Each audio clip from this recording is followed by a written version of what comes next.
he's got and his price tag that Birmingham wanted for him, 4 or 5 years ago. I get the feeling if he can play George Hall, he will. I think the fact that he played him off Devante Cole last week tells me that he wants him to decide wherever he gets him in. Ben Garrity's his captain, and for me again should play. I think when you look at those two in midfield alongside George Byers, that's a really strong midfield three, but it's also very, very attacking, just when you've got two centre forwards on the pitch as well. Players have just come out here at the Brick Community Stadium. The two goalkeepers, plus their captains, have led them out. Both goalkeepers in exactly the same kit today, which is an oddity in this day and age of garish goalkeeping attire. But the Vale in their black and gold away kit, Wigan in their traditional blue and white stripes today. And for what is a ground that over the years, Adam, has not had a reputation for having a good atmosphere, because of this is of course a rugby town, isn't it?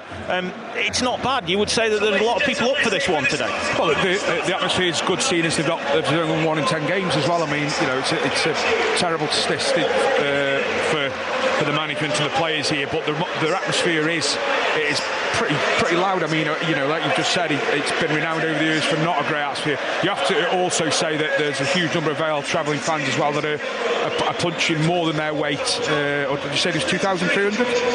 Yep, 2,300 travelled today. So they're making an amazing amount of noise for their team at the moment that's on a really good run, and they're starting to really look comfortable at this level now. Vale, he's got a load of options in terms of squad depth, a lot of competition for places. I think the only settled positions for me at the moment are probably the back three, and I know if Humphries is fit, he probably plays in that, but you look at Jesse Deborah and Connor Hall almost playing, I would imagine, almost every game this year, so even stay as high as they can and not invite pressure. That's a good ball from Hennigan to find Garrity, tackled though by Smith, and the referee has given a free kick there. Garrity didn't like that challenge from Smith, but the referee gave it Vale's way. Here's Curtis out wide on the left from a quick free kick. Byers now looks up, drives the ball over the top, looks for Brown, tries to pin Fox, and Kyle John was scampering after the goalkeeper there.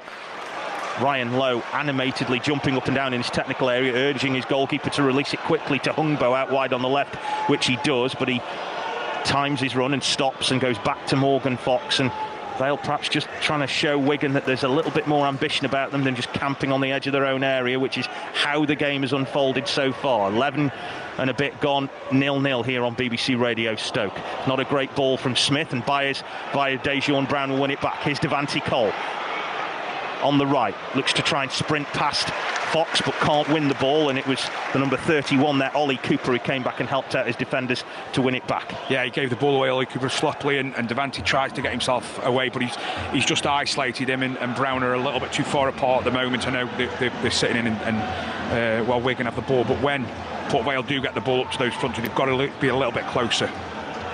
Vale now doing some pressing as Wigan play along their back line with Hungbo, who finds Kerr. For a big lad, he's very, very quick, and he'll chip the ball out wide to the left to Callum Wright. Jesse Deborah spotting Costelloe lurking behind him, and Wright just ahead of him, so safety first, wallops the ball into the crowd to give Wigan a throw. 3/4 of the way inside the Vale half on the Wigan left. 0-0 here. Deborah perhaps wise there to do the safe thing as Costelloe tries to get the better of Hennigan, but an offside flag goes up against Dara Costelloe, and Deborah and Hennigan do a little high five. To be fair, I mean, that looked unconventional from Deborah, but it was probably the sensible thing to do, wasn't it? Well, I just spoke a few moments around Costelloe. He looks like he's got a little bit more pace than Sadie, and that just showed there. Jesse Deborah's retreating into the corner, and Costelloe's made up a bit of ground. But Jesse has to put that out to play. We don't want him bringing it down and trying to pass out there. He's in the defensive areas in the final defensive third. He's got to really just put it out to play. Curtis has not controlled that ball from Connor Hall well, and he's had to stretch to win it back. Byers is trying to help him. Curtis comes away with the ball, as does Garrity, gets past one, surges forward, Garrity, and plays in Devante Cole, who pokes it through to Dejon Brown. Brown could be in, Dejon Brown can't get his shot in, and it just squirmed away from him at the last moment, just about got something on the ball. It was Fox who came back and blocked it with the goalkeeper all at sea. The ball dropped dead on the edge of the 6-yard box, and then Kerr came back in and hacked it away for a Vale corner. Yeah, good play, really good play from Ben Garrity. Then it's into Devante Cole, who takes a brilliant first touch, and the timing of Dejon Brown's run's outstanding. He's into an area, it's a great pass into him. His first touch is good. I think he tries to have a second and then get his shot off, and that just gave, I think it was Fox, the opportunity to come back and block, but certainly the best opportunity of the game. I beg your pardon, it is a throw, not a corner. One has to go back to Hall on the halfway line. Now Cole to find Byers with 2 blue shirts around him, lays it off to Cole. He's got Kyle John out wide to the right, goes short to Deborah. Wigan player's gone down like a sack of potatoes in the centre circle with no one near him. And now Deborah and Vale just keep in possession. I think this is called recycling the ball, isn't it, Adam? Yeah, they are working Wigan. They're not taking too many risks, and they're waiting just for an opportunity for things to open up. Byers. George Hall wants it. George Hall nearly gets it, but can't. But he's kept it alive inside the penalty area. Tees up Devante Cole. The block comes in from Cooper, who appeared just in front of Devante Cole. And that's a poor defensive header from Connor Hall, who's given it straight to Sadie, who's released Costelloe on the edge of the area. Just Hennigan to beat, tries the shot, and it's just wide of the target. It's an excellent challenge from Ben Hennigan to stop Costelloe burying the ball past Joe Gauci to open the scoring for Wigan Athletic. Yeah, it's just one end to the other. Fantastic run by George Hall, and a brilliant ball again from Byers that he just can't get on the end of George Hall. But then it's a counter-attack with pace. The ball's looks to put the ball in behind Connor Hall. He tries to head that down. Unfortunately, heads it straight to Sadie, who plays a fantastic pass to Costelloe. Great touch by him, and he's 1v1 with Ben Hennigan, but Ben does brilliantly well to get something on the ball. It's a side of his game that perhaps he doesn't get enough credit for, Ben Hennigan, that one-on-one defending, as he had to stay on his feet there and time that interception directly. Ball in from Wigan, looks for Aimson, out by Curtis. George Hall flicks it clear. Devante Cole gives chase, but back into the mixer by Cooper, not cleared by Curtis. High foot in there from Costelloe, caught Kyle John right in the face, and the referee is going to his pocket here, and it is a red card for Dara Costelloe for a high foot right in Kyle John's face, and the Wigan are down to 10 men, and Kyle John has caused a bit of a fracas here because Costelloe is absolutely furious. George Byers has gone over to tell him, it's your own tough luck, mate, and so is Jesse Deborah, but the referee, Ross Martin, is telling Dara Costelloe to get off the pitch because you've been red carded for kicking Kyle John in the face. I mean, it's a stupid effort from the centre forward. The ball's on the edge of the box and it's going away from him. It's probably tried to overhead kick it from the edge of the box. He's got absolutely nowhere near it. Kyle John, in fairness, throws himself in and does what he needs to do, head the ball away, does take a whack to the face. I mean, they're complaining, the Wigan bench. I'm looking at Nicky Adams, Ryan Lowe, they are complaining, but he's given the referee a decision to make. It's not even as though it's in the 6-yard box and he's got a good opportunity to get contact on the ball. It's just a ridiculous decision. Well, the boos that you can hear are for the Vale fans, because Dara Costelloe is walking off the pitch to rousing applause from the Wigan supporters, and the Vale fans are booing that in response. Costelloe's walking off the pitch shaking his head as if to say, I don't know what I've done wrong. I mean, at the very least, it's a foul. I mean, you remember that game at Carlisle last season where Vale got that penalty that Laurent Talai missed, but that was a similar situation where a player raised his boot high in someone's face. The referees these days give those things. Yeah, and I just think that the position it is on the pitch as well. I mean, it's not like you're in the 6-yard box or the penalty box and it's a genuine effort. It's a looped ball up. You couldn't get any purchase or pace on it anyway. Kyle John throws himself up and heads that away, and it is a late one in his face. 2 minutes of added on time here. Kyle John, who's just come back from injury today, has spent the rest of the time since we last told you about the sending off down on the edge of the penalty area, getting some treatment from both Mike Hine and Sam Bebbington, the medical team. And you would think here, given the amount of time he's been down, that there is either some blood involved or they're worried that he might have had a bit of a whack to his head and there might be some issues with his vision. Well, I think he just skips past 3 players. He's got pace. He's aggressive with his size. I mean, he's only lean Devante, but he has got strength and power, and he's running. He does brilliantly. It's just, as you said, a little bit too far in front of him and Dejuan Brown, but brilliant play from Devante Cole. Good work from Garrity now to find Byers, who strokes it to George Hall, halfway line, right side. Deborah on the overlap for him. Often you hear that. Deborah picks it back up and finds Byers again, who does like to drop in between the centre halves to dictate play. Connor Hall now over the halfway line, left side, sends it to Curtis on the touchline on the left, going to run at his man. Curtis left-footed ball in, awkward for the keeper as Kyle John came barrelling in at the back post just in case the goalkeeper lost it, but Tickle did really well amongst the Forester players to come and gather that ball. Yeah, good take from the goalkeeper, but Vale obviously are going to make the pitch as big and wide as they possibly can now. They've got those 3 in midfield against Wigan's 2, so you would expect, particularly with the quality and experience that Vale have got in midfield, that they do dominate those areas. Wing backs are going to stay high and wide and try and allow those centre halves of Vale to stay high up and feed them the ball. Vale throw from Hennigan's powerful header being cleared by Aimson.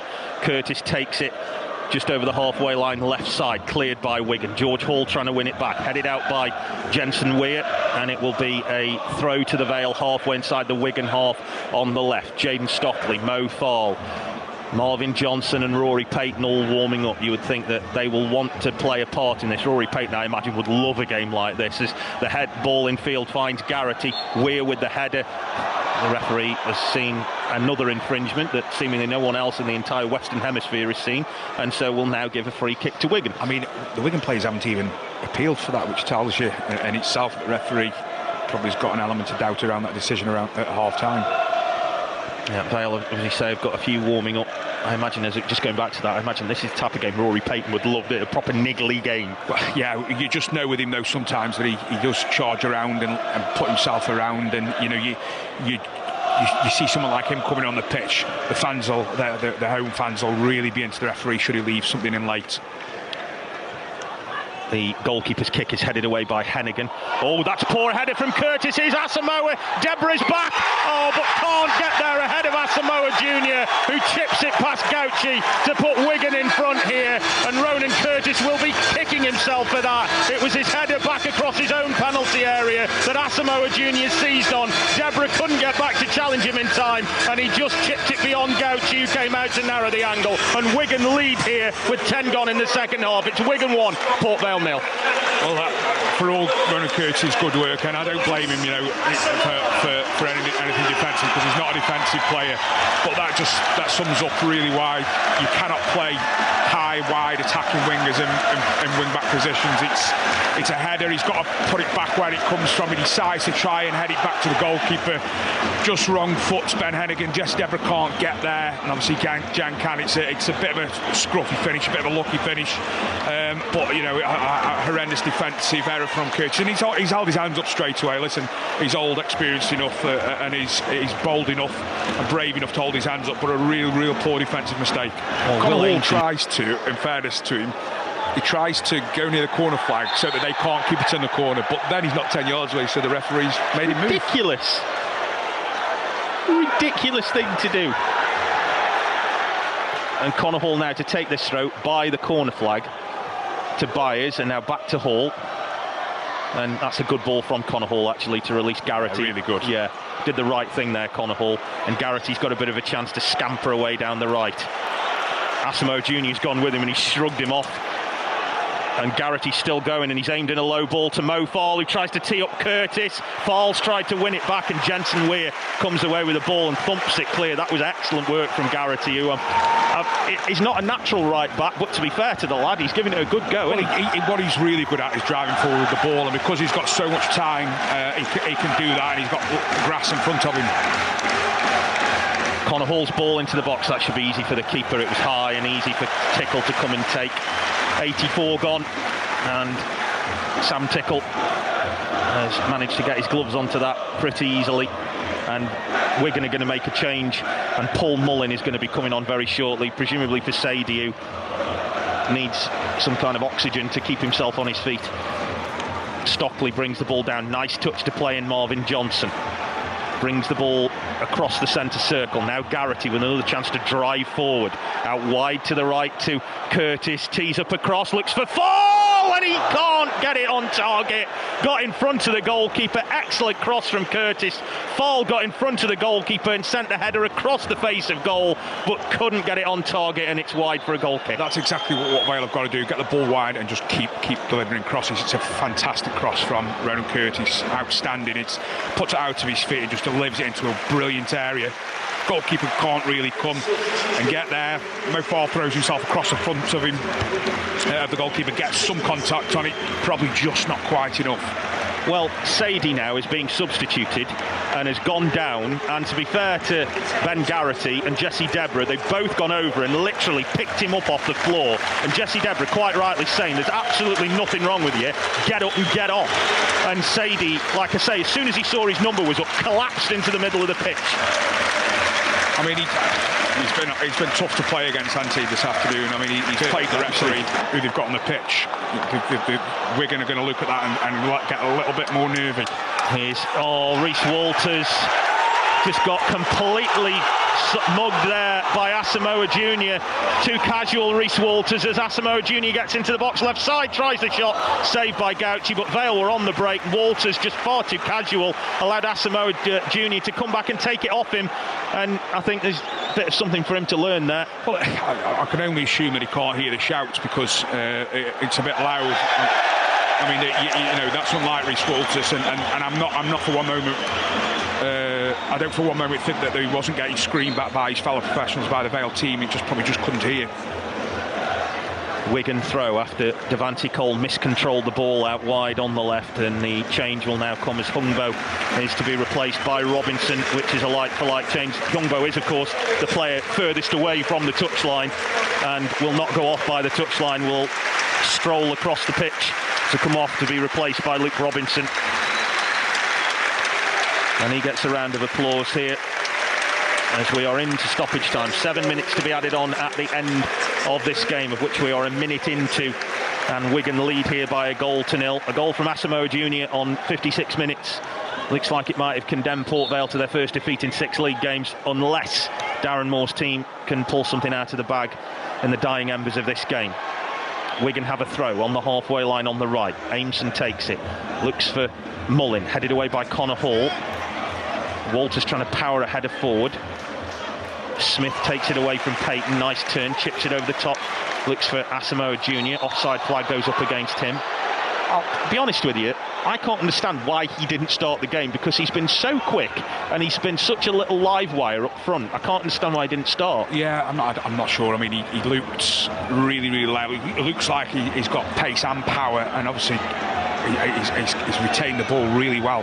Here's Garrity now down the right as Vale advance into Wigan's half. To Payton now, wide right to Curtis, gets the ball onto his left foot, swings and across, looks for Fall, it's headed out by Aimson. Garrity looking to try and keep it alive. What now? Does the referee give here? He's given a free kick. Garrity is screaming for a penalty here because he feels that the foul was inside the penalty area. So does Curtis. The assistant referee, I think, is given that because the linesman...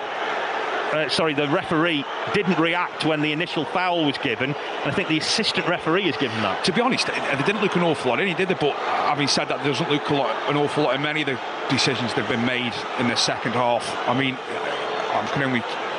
If it is the linesman that's giving it, Ben Garrity's gone straight over and said it's in the box.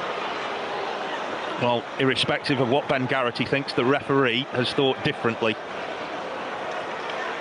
I don't think he's had a particularly great game, Ross Martin. I don't think the red card for Wigan was a red card, having seen it again. And I think what he's then done is try to level things up by pretty much giving everything Wigan's way. But it'll be a free kick about a yard outside the penalty area on the right that Rory Payton and Marvin Johnson are over. We're into the 94th minute of the 97 we're due to play. Wigan 1, Port Vale 0. Payton will strike it, takes a deflection, and it's wide of the target, and it will be a corner. I mean, the goalkeeper's rooted, and obviously we're looking to open that net bulges. He catches it well. It just probably takes a deflection, goalkeeper doesn't move. If it's inside the post, goalkeeper's got absolutely no chance with it. I think he's unsighted. Yeah, I'm just having a look now at the replay as the ball goes in. It's headed out by Aimson. It'll come for Curtis, who shanks it, and it might break for Rhys Walters on the edge of the box on the left as Vale try and keep things alive here. Curtis still wants it. Rhys Walters all on his own with 2 Wigan players with him, but manages to find Curtis. Curtis touches it back to Marvin Johnson. Chip to the back post. Stockley with the header, but saved by Tickle.